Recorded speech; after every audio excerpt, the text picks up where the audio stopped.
ಟಿವಿ24 ಕನ್ನಡ ನ್ಯೂಸ್ಗೆ ಸ್ವಾಗತ. ಕೆಲವರ ಹಿಡನ್ ಅಜೆಂಡಾಗಳಿಂದ ಬೆಳಗಾವಿ ಮಹಾನಗರ ಪಾಲಿಕೆ ಆರ್ಥಿಕ ಸಂಕಷ್ಟಕ್ಕೆ ಸಿಲುಕಿದೆ ಎಂದು ಮಹಿಳಾ ಮತ್ತು ಮಕ್ಕಳ ಅಭಿವೃದ್ಧಿ ಇಲಾಖೆ ಸಚಿವೆ ಲಕ್ಷ್ಮೀ ಹೆಬ್ಬಾಳ್ಕರ್ ಅಸಮಾಧಾನ ಹೊರಹಾಕಿದ್ದಾರೆ. ಬೆಳಗಾವಿ ನಗರ ಪಾಲಿಕೆ ಆರ್ಥಿಕ ಸಂಕಷ್ಟಕ್ಕೆ ಸಿಲುಕಿರುವ ಕುರಿತ ಪ್ರಶ್ನೆಗೆ ಉತ್ತರಿಸಿ, ಇದಕ್ಕೆ ಅಧಿಕಾರಿಗಳು ಎಷ್ಟು ಕಾರಣವೋ ಜನಪ್ರತಿನಿಧಿಗಳು ಕೂಡ ಅಷ್ಟೇ ಕಾರಣ. ಹಿಡನ್ ಅಜೆಂಡಾಗಳಿಂದ ಬೆಳಗಾವಿ ಮಹಾನಗರ ಪಾಲಿಕೆ ಹಾಗೂ ಜನ ಸಂಕಷ್ಟಕ್ಕೆ ಸಿಲುಕಿದ್ದಾರೆ. ಒಬ್ಬರ ಮೇಲೆ ಬೊಟ್ಟು ಮಾಡಿ ತೋರಿಸೋಕೆ ಬರೋದಿಲ್ಲ.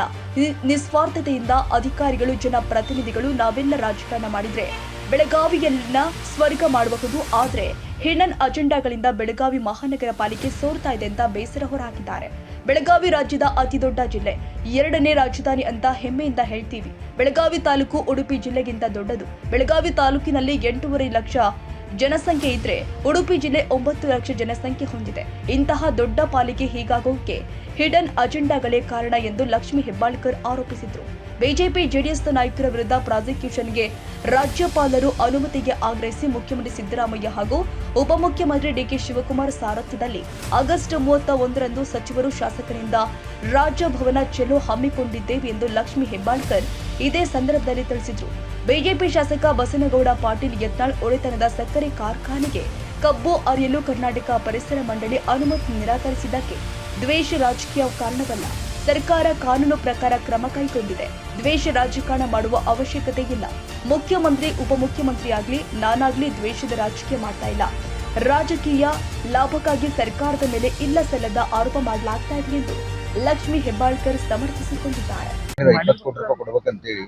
ಸೊ ಈಗ ಬೆಳಗಾವಿ ಮಹಾನಗರ ಪಾಲಿಕೆಗೆ ಆರ್ಥಿಕ ಸಂಕಷ್ಟ ಬರಲು ಅಧಿಕಾರಿಗಳ ಕಾರಣ ಏನ್ ಹೇಳ್ತೀವಿ ಮೇಡಮ್? ನೋಡಿ, ನಾನು ಒಬ್ಬರ ಮೇಲೆನೆ ಬಟ್ ಮಾಡಿ ತೋರಿಸ್ಲಿಕ್ಕೆ ಬರೋದಿಲ್ಲ. ಅಧಿಕಾರಿಗಳು ಅಷ್ಟೇ ಕಾರಣ ಇರ್ತಾರೆ, ಜನಪ್ರತಿನಿಧಿಗಳು ಅಷ್ಟೇ ಕಾರಣ ಇರ್ತಾರೆ.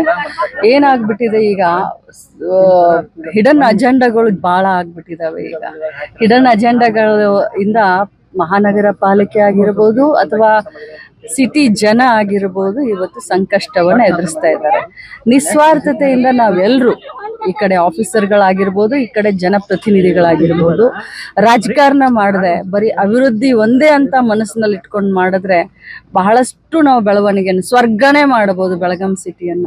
ಆದ್ರೆ ಈ ಹಿಡನ್ ಅಜೆಂಡಾದಿಂದ ಈ ರೀತಿ ಪಾಲಿಕೆ ಸೋರ್ತಾ ಇದೆ. ರಾಜ್ಯದ ಅತಿ ದೊಡ್ಡ ಜಿಲ್ಲೆ ಮೇಡಮ್, ರಾಜ್ಯದ ಅತಿ ದೊಡ್ಡ ಜಿಲ್ಲೆ, 2ನೇ ರಾಜಧಾನಿ ಅಂತ ಹೆಮ್ಮೆಯಿಂದ ಹೇಳ್ತೀವಿ. ಬೆಳಗಾವಿ ತಾಲೂಕು ಉಡುಪಿ ಜಿಲ್ಲೆ ಅಷ್ಟು ದೊಡ್ಡದಿದೆ. ನಮ್ಮ ಬೆಳಗಾವಿ ತಾಲೂಕು ಜನಸಂಖ್ಯೆ 8,50,000, ಉಡುಪಿ ಜಿಲ್ಲಾ ಜನಸಂಖ್ಯೆ 9 ಲಕ್ಷ. ಸೊ ಇಂಥ ಒಂದು ದೊಡ್ಡ ಹೆಮ್ಮೆಯ ನಮ್ಮ ಪಾಲಿಕೆ ಹೀಗಾಗ್ತಾ ಇದೆ ಅಂತಂದ್ರೆ ಇದು ಹಿಡನ್ ಅಜೆಂಡಾದಿಂದ ಈ ರೀತಿ ಆಗ್ತದೆ. ಬಸನಗೌಡ ಪಾಟೀಲ್ ಯತ್ನಾಳ್ ಅವರ ಸಕ್ಕರೆ ಕಾರ್ಖಾನೆಯನ್ನ ಉದ್ದೇಶಪೂರ್ವಕವಾಗಿ ಸರ್ಕಾರದವರು ಬಂದ್ ಮಾಡಿಸ್ತಾ ಇದ್ದಾರೆ ಅಂತ ಪರಿಸರ ಮಾಲಿನ್ಯ ನಿಯಂತ್ರಣ ಮಂಡಳಿ ಕಚೇರಿ ಎದುರು ಅಹೋರಾತ್ರಿ ಧರಣಿ ನಡೆಸಿದ್ದಾರೆ. ನೋಡಿ, ಸರ್ಕಾರ ಕಾನೂನು ಪ್ರಕಾರ ಕ್ರಮ ತೆಗೆದುಕೊಳ್ಳುತ್ತೆ. ನಾವು ಯಾವತ್ತೂ ಕೂಡ ವೈಯಕ್ತಿಕವಾದಂಥ ವಿಚಾರ ಆಗಲಿ ದ್ವೇಷದ ರಾಜಕಾರಣವನ್ನ ನಮ್ಮ ಪಕ್ಷದ ಮುಖಂಡರು ಸಿದ್ದರಾಮಯ್ಯನವರು ಇರ್ಬೋದು, ಡಿ ಕೆ ಶಿವಕುಮಾರ್ ಇರ್ಬೋದು ಅಥವಾ ಇನ್ನಿತರ ನಾವೆಲ್ಲರೂ ಕೂಡ ನಾವು ಸೇಡಿನ ರಾಜಕಾರಣ ಮಾಡುವಂತ ಅನಿವಾರ್ಯತೆ ಕೂಡ ನನಗಿಲ್ಲ. ಕಾನೂನಿದೆ, ಕಾನೂನು ಪ್ರಕಾರ ಏನೇನು ಕ್ರಮ ತಗೊಳ್ಕೊಳ್ಬೇಕು ಅದಾಗಿ 31ನೇ ತಾರೀಕು ರಾಜಭವನ ಚಲೋ. 31ನೇ ತಾರೀಕು ಎಲ್ಲ ಶಾಸಕರು ಮಂತ್ರಿಗಳು ಎಲ್ಲರೂ ಸೇರಿ ನಾವು ರಾಜಭವನ ಚಳವಳಿಯನ್ನ ಹಮ್ಮಿಕೊಂಡಿದ್ದೀವಿ. ತಾಜಾ ಸುದ್ದಿಗಾಗಿ ಟಿವಿ24 ನ್ಯೂಸ್ಗೆ ಸಬ್ಸ್ಕ್ರೈಬ್ ಮಾಡಿ ಮತ್ತು ಬೆಲ್ ಐಕಾನ್ ಒತ್ತಿ ತಪ್ಪದೇ ಲಿಂಕ್ ಶೇರ್ ಮಾಡಿ.